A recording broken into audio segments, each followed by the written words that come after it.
Hello and welcome to Views on News. I am Jawad. Tehami. There are a number of significant developments on the economic front. First of all, the Pakistan stock exchanges today touched an intraday high of 117,039.17 points before settling at 113,688 points.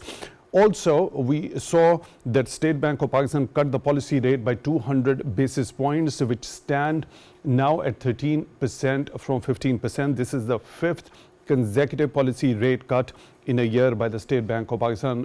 Now, what do both of these developments actually signify, and where do both of these developments stand in relation to other indicators and factors? It is also pertinent to mention that Prime Minister Shehbaz Sharif, while addressing the Federal Cabinet meeting, has said the policy rate cut is a welcoming sign for the economy, which will encourage investment and stimulate growth. Inflation has reduced, and the government will soon unveil a homegrown economic plan. The Prime Minister has also expressed his satisfaction regarding the current account posting a surplus of $729 million for the month of November.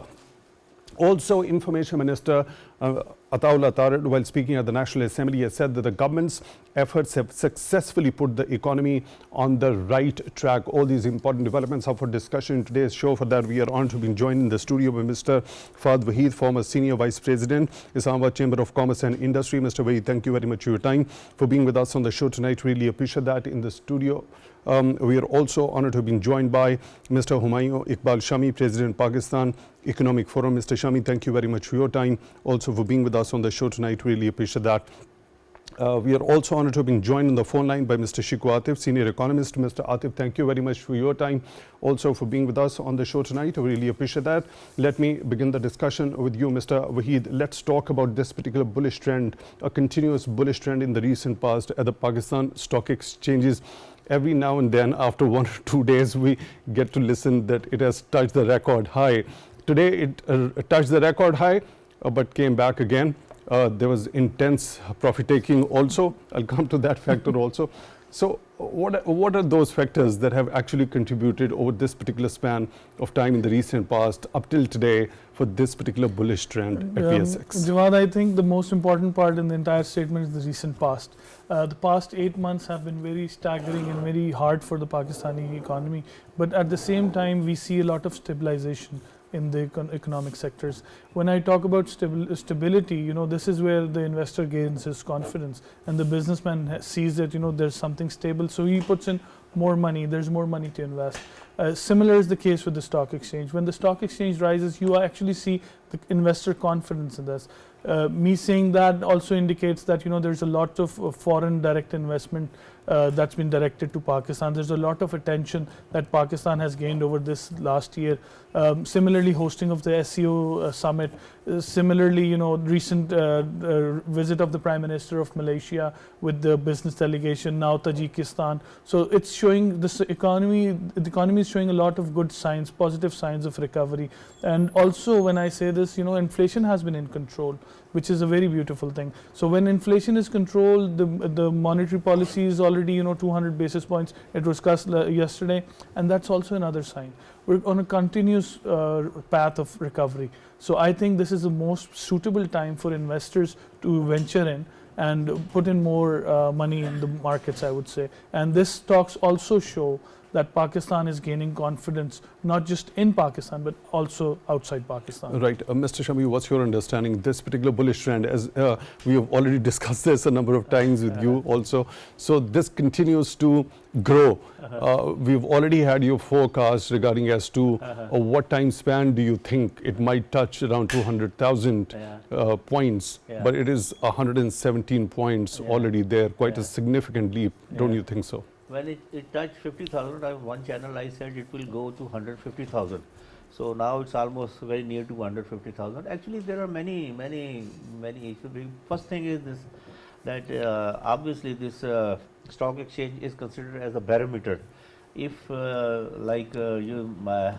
if shows that the investor has a confidence and the investor feels that the things are going in a right way and country has come out of the struggling issues is. So now it is on the path of stabilization. So this is one way. Then we have seen the currency stabilization in this country. Then we have seen the policy rate cut, which is a continuous process. So definitely the money needs to be invested in some profitable avenue, because the banks will not be offering now the highest rate like 23% or 24%, which people used to park there. And then another big factor which I foreseed in 6-7 months before, that the real value of the shares is much undervalued. You know what should be the real value of the shares? Actually, that is very undervalued in Pakistan. Like about 8 months before, OGDC was trading as about 75 rupees, whereas its earning per share was 35 rupees. So can you imagine, that's almost 50% it was paying out. So that was anomalous. I mean, you cannot find this thing. Now it's obviously gone up to 225 or 30 like this. So I think that this process will continue, and because the things are going in a right way. And now this is the basically this was the investor this was the confidence shown by the local investor. Now the foreign investor is coming up. Once the foreign investor starts coming here, and some of Pakistani shares are traded in GDR, you know, in UK, like in 2006 I remember that OGDC, HBL, National Bank, its share were being traded as they were being traded at GDR in UK stock exchange also. So I think the time will come again, and now it's a almost best performing in the Asia and the world, I think second number. So hopefully it will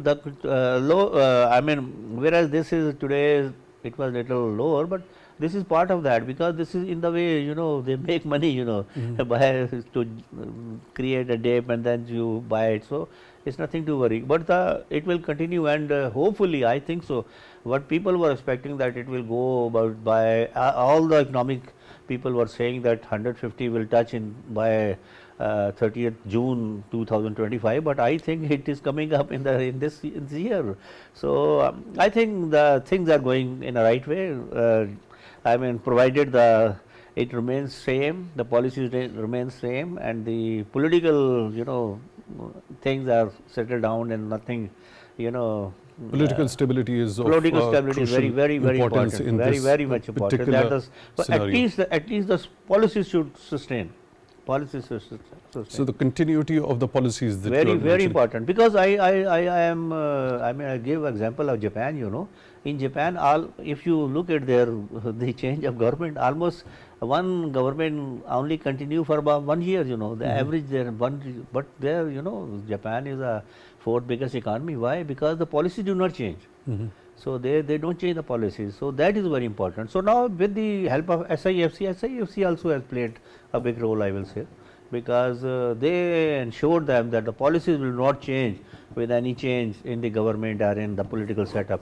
So I think what businessmen needed, and they got it now. So I think the things will, I mean today I was seeing a step that Pakistan has get about $700 million, you know, current account surplus in 1 month. Yeah. So this was anomalous. I come to that point. Very important point. There is an expression of satisfaction on the part of Prime Minister regarding that one also. So it means that it's been after quite considerable time. It's for the first time since 2015. So it's a quite considerable. Yes, it's been yeah. So Mr. Waheed, what's your forecast when you see this particular bullish trend? 150,000 already. That was forecast by Mr. Shami, as he has mentioned that on some other TV channel. What's your forecast? It's a very positive do you expect it to go up to 150,000 in how much span of time if this particular trend continues, or does it has it a capability to go beyond that to touch 200,000? It does have a capability to go beyond 200,000, because, you know, as Shami Sahib has also mentioned, you know, it's our shares are undervalued at this point. There's at least 18 times more that, you know, it can earn. It's through statistics that I've found out, and if it multiplies like that, it's going to go up the roof. So the bullish trend obviously is showing a lot of stability signs, and I do think once we gain more investors' confidence, which is now the case because we've already seen this surplus. So this is something that the international investor is going to now pick up on this side that they're already in the surplus. Now the economy is stabilizing, the inflation is going down. So the local money that was parked in the banks is now going to come out. There's going to be more industry work, there's going to be more employment generation and more entrepreneurship. So if you see in the past 1 year, we've seen a lot of ventures in IT, specifically information technology, and that has ventured a lot of attention for Pakistan throughout the globe. So me saying that also indicates that the businessman, the private businessman is now getting up and he's getting ready to invest more in Pakistan, because the SIFC is also given the most facilitating part here. So facilitating businessmen is something that we've needed for almost 20 years, and now this government has actually stepped in. I have worked very closely with the Minister of Commerce recently on these visits of different international delegations, and I think they're doing a tremendous job in there. Right. Now, when we specifically talk about this particular bullish trend at Pakistan Stock Exchange, a record high of 117,000 points, why does a volatility happens amid that? We saw last Tuesday there was a volatile session. Also, again, it rebounded. But before heading towards this very important point, why intense profit taking? I'll have to go for a quick news break, and after this break, we'll resume the discussion from here.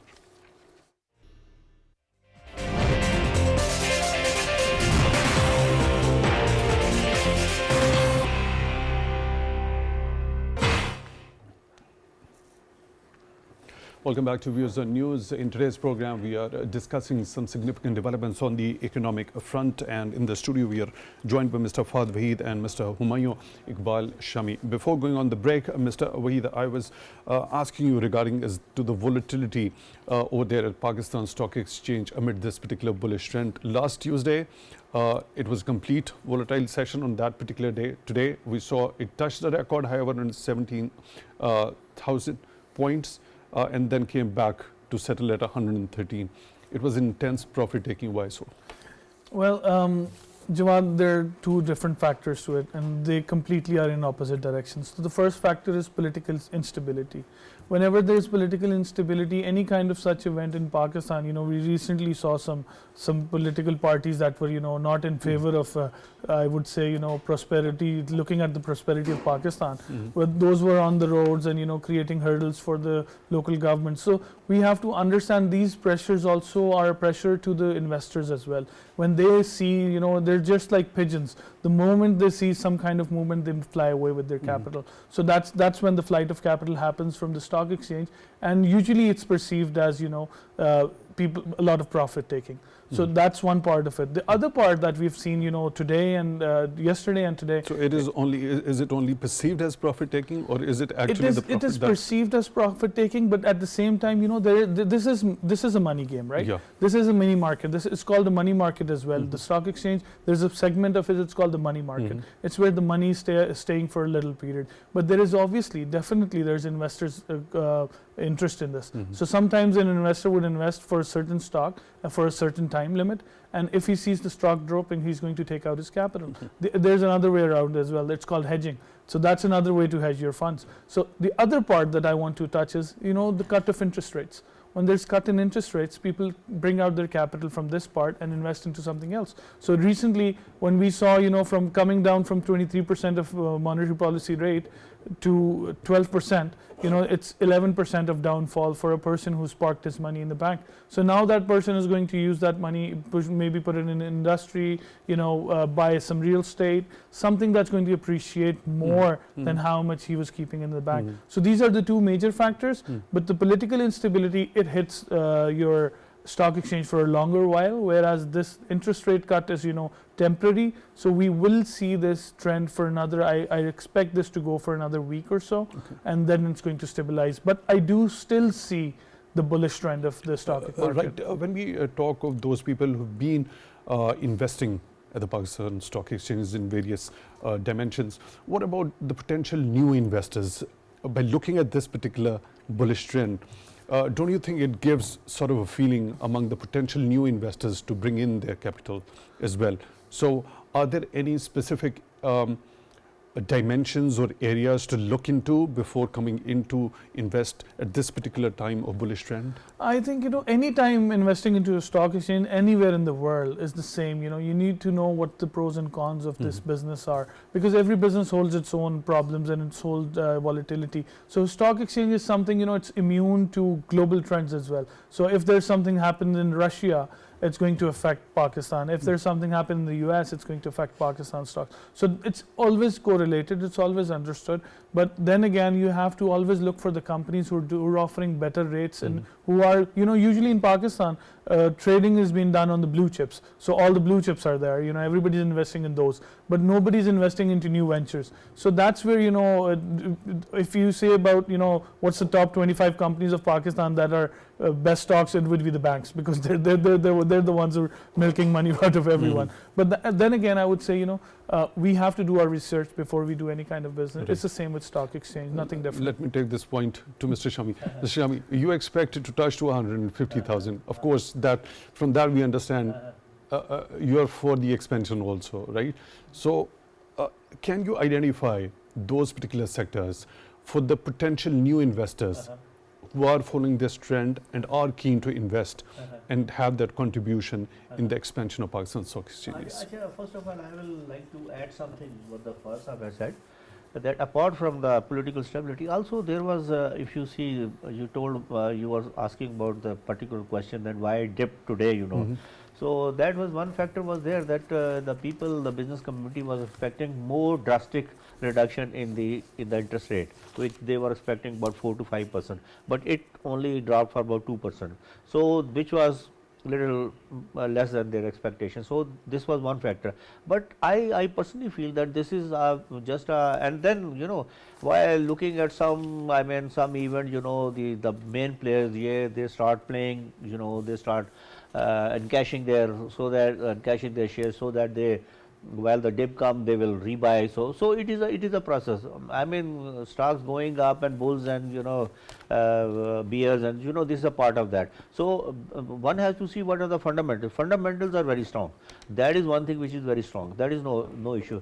Regarding your other question, that how and the people can, I think the stock exchange is there for everybody. Nobody is prohibited to invest here. Everybody can invest here, but unfortunately, I think our less than 1% population is involved in this business. This is unfortunate. I think this is one of the lowest ratio in the world. Even Bangladesh, India, they have much more than, I think, many a time more than Pakistan. I think government can for the new investor, for the small investor, my suggestion will be that if they cannot play, they don't know the dynamics of the stock exchange. Obviously, it's a complete science. So they can go to the mutual funds. Mutual funds are there, working very nice, giving very handsome profit as comparing to the bank rates, and fortunately, and also that they are working on the Sharia basis also. There is also one thing, one has to be a little more clear that it's a Sharia business. So I think they can go there, because they have the specialized people. They know where to place the money, what share to buy and what share to be sold at what time, and then the government has a lot of funds, like the pension funds are there now. Government is making a pension fund, so in West, America, USA, pension funds are invested in the stock exchange, and they are very good profit. Pakistan, unfortunately, we consider it is always a risky business. It is only a risky business when you just put it in few hands, but if the government also become a big player, government institution, then nobody can have so pension fund. Then this Pakistan have a big insurance, state life insurance. They have huge money. They are only investing in the property. If you look at in the Blue area, I think they have 10 big sky plugs here. So obviously, so it has been at time it used. So what you are advising is the diversification in investment. Diversity, a portion of that they can invest here. Lots of other institutions. So in this way, it will the diaspora will increase, and the overall assets will increase, and nobody will be able to manipulate it in any way. Point well taken. We are honored to have been joined by another participant on the phone line, Mr. Shikoh Atif, senior economist. Mr. Atif, thank you very much for your time, for being with us on the show tonight. Really appreciate that. I'll put a question to you regarding the significance of both of these developments. The policy rate cut by 200 basis points by the State Bank of Pakistan. This is the 5th consecutive during this particular year. What's the significance of that? How does this particular consecutive policy rate cut affects other major indicators as far as the economy of the country is concerned? And how do you look at this particular continuous bullish trend? The Pakistan stock exchanges continue to expand with every now and then, within a day or two, touching a record high. Yeah, certainly. Thank you very much for having me on the program. So the interest rate cut, of course, it is a very bullish sign. The biggest impact of it is in the space that it creates for the government because they have to, it impacts the payback percentage of the government on the loans, on the borrowing that the government has done. So what it does is it creates a fiscal space. Unfortunately, if there are ever, and there are some lag behind in the tax collection, so that covers up because we don't need as much money now to make the payments because the interest rate is down. But even the better news related with this is the accomplishment of the government, institutions, and everyone in controlling inflation over the past. And it is only all these sustained interest rate cuts are only they only are able to be in place because of the inflation coming in control. And I think Pakistan has done a historic job in controlling inflation, especially in the non-core inflation areas. Unfortunately, the core inflation is still quite high, although the work that is being done on dealing with IPPs, etc. There is a lot of hope in that area as well. Forgive me, I forgot the second question. What was the second question you posed? Mr. Atif, could you please come again? No, I'm actually forgetting the second question. You raised 2 points. This was related with the interest rate. What was the second question, Mr. Tehami? The bullish trend. You made a second point. Exchanges. Yeah. Okay, in the recent past, yeah. there has been a continuous trend of the bullish trend at the Pakistan stock exchanges. Of course. So that is marvelous. The only thing is, the only sort of challenge with this is our stock exchange is only 10 to 15% of the size of the economy. And it used to be 30 to 40%. If we can just, we only have about 500,000 people involved in the stock market. Although the stock market, touching the highs, it is a bullish trend like no other because there are lots of indicators that economists look at. This is one indicator which is forward-looking. So this actually bodes well for what is coming tomorrow. There is talk of the naysayers and the negative people. They always find some room to find the negative in a positive. But I can tell you, with all of my experience and certainty, this is a very positive trend, and what it bodes is it bodes well on the expenses are going down, and this bodes well, this will trickle down to the common person. Because what it is essentially is the business in Pakistan. How is the business in Pakistan doing? And the business in Pakistan is doing very well right now. Business in Pakistan is doing very well right now. That's your understanding. We have seen Prime Minister expressing satisfaction on a number of fronts regarding as to what has been the development as far as the reduction in inflation is concerned. The current account posting a surplus of $729 million in the month of November also.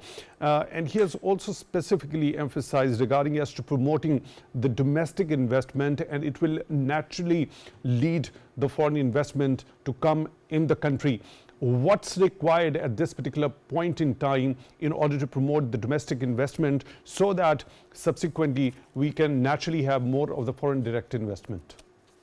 Yes, so the foreign direct investment, and now Pakistan does look like a very stable economy to all the foreign investors. The only problem is right now that the energy costs, when an investor sitting outside looks at it, they are the highest in the region. And unfortunately, and I know the government has actually approached IMF, and there are, and especially with the discussions of the eight IPPs, and that conversation taking place. Um, the government wants to bring down the energy costs to be competitive. But when an international investor looks at it, it says, gas, the highest in the region. So that's the only challenge. Otherwise, there are tremendous opportunities in Pakistan right now. And it still is a very inexpensive market. One thing that I will say that you touched upon a little bit just now was the surpluses.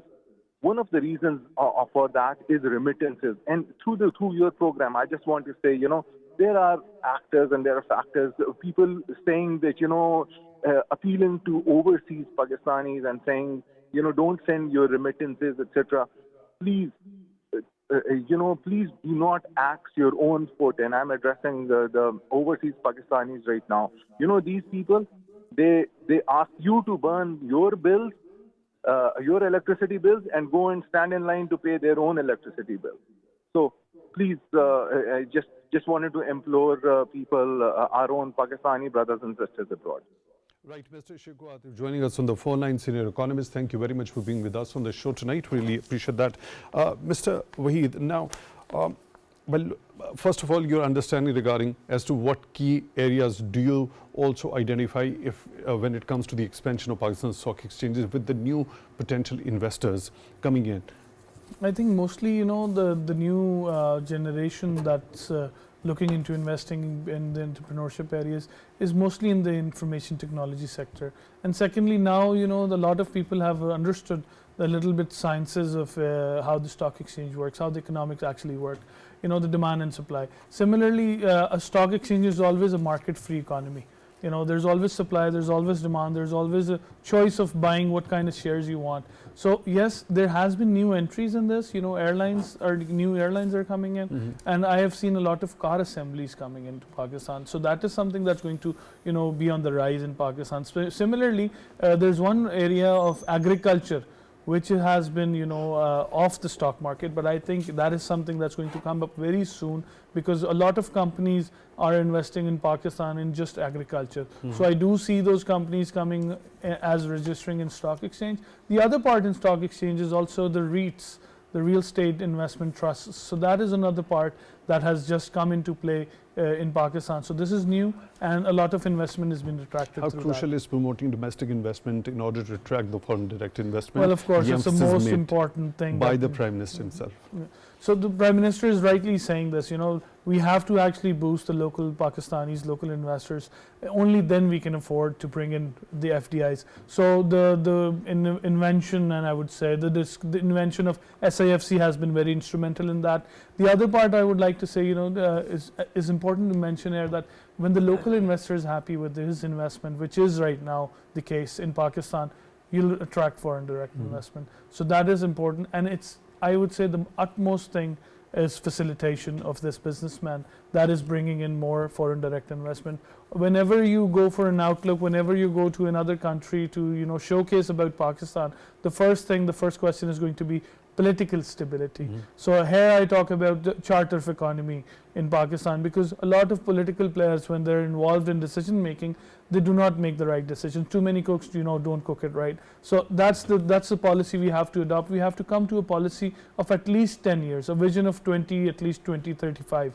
So that when there's policy set, whatever the regime is, whatever the government is, whatever the party is, they don't mess with the economies at all. So I would suggest, we need to have, this government needs to have this 10-year plan in policy envisioned in our system, so that the businessmen of Pakistan can project themselves in the coming next 10 years. So what do we understand when you talk about the continuity of the policies, as you've also mentioned that at least for 10 years some sort of a plan is required, and Prime Minister has also talked about a homegrown economic plan which would be unveiled soon formally at a special event. Do we understand that it remains to be largely consistent, or does it remain to be a static one? Because with the changing circumstances globally, or what the market requires at a certain specific time, it could be some sort of a deviation from the trend that was there when that particular framework or a policy that was formulated.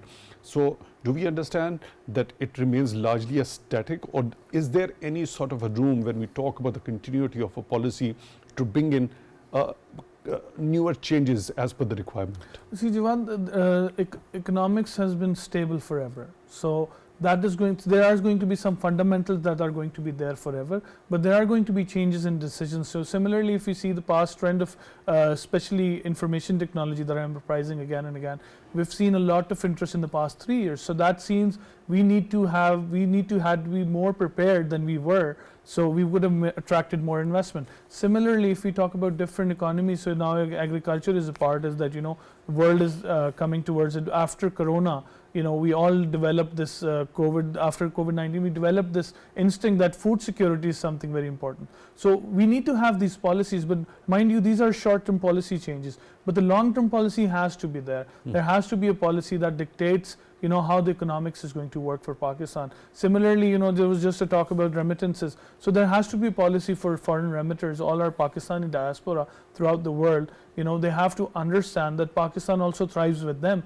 and they thrive with Pakistan. So them sending money is good for Pakistan, and that's where they can invest in their futures. So that being said, we have to understand these long-term policies are also going to be a reflection of what our governing bodies want.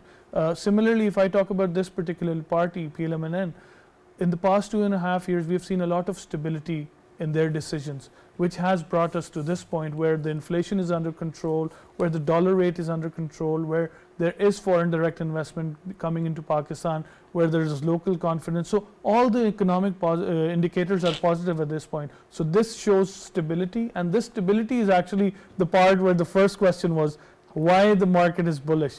It could have been bearish, but it's bullish because everything is stable. Now everybody is investing in Pakistan, and I do see from this standpoint that now a lot of foreign direct investment is headed towards Pakistan. Mr. Shami, now this, of course, how crucial is this domestic investment? What is required on the part of the authorities in order to facilitate the potential new investors here in Pakistan? Also, Prime Minister saying regarding this policy rate cut, a welcoming sign for the economy which will stimulate growth. Your understanding? Yeah. No, attracting, as the Mr. Sheikh has said, that Pakistan is a very attractive country for the foreign investor. And he rightly pointed out that the energy cost is a very high cost in this country, because for the business people, for the industry particularly, if 30 or 35% of their expenses are only incurred on the energy, so what they are going to earn from that? So this is one way. And then our taxation system. I think taxation, we instead to increase the base of the taxation, we are increasing only the taxes, and those are being implemented on those people who are already paying it, So I mean, now the tax rate has gone up to 49%, it is I think it is no way it can sustain, this for the business people, for the industries. 49% is too much, and then apart from this, you are paying the sales tax, you are paying the import duty, you are paying the FED, and a lot of other things. The local What's the taxes. solution as per your understanding? Pardon? How to address that particular thing? If you broadening the tax base means the identification Yeah. of new potential areas where that revenue can be generated from. No, everybody knows agriculture is one thing, agriculture is one thing, and there are the retail sector is there, it's a huge retail sector in this country, and but the basic thing is this, that why we have to see that why people are avoiding to come into the tax nets, why they are avoiding. That is the issue is this, that issue is this, if you decrease the tax rate, it will encourage a lot of people to come into the tax net. They will say, okay, if it's like 20% or 15%, okay, we pay the tax instead to negotiate with the tax authorities and give bribe to them. So why not to pay?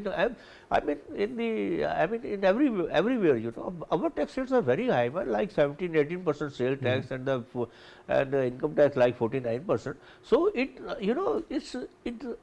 when they make a feasibility of their business to come into, so that disturbs, and then with a very high energy cost and with the taxation system.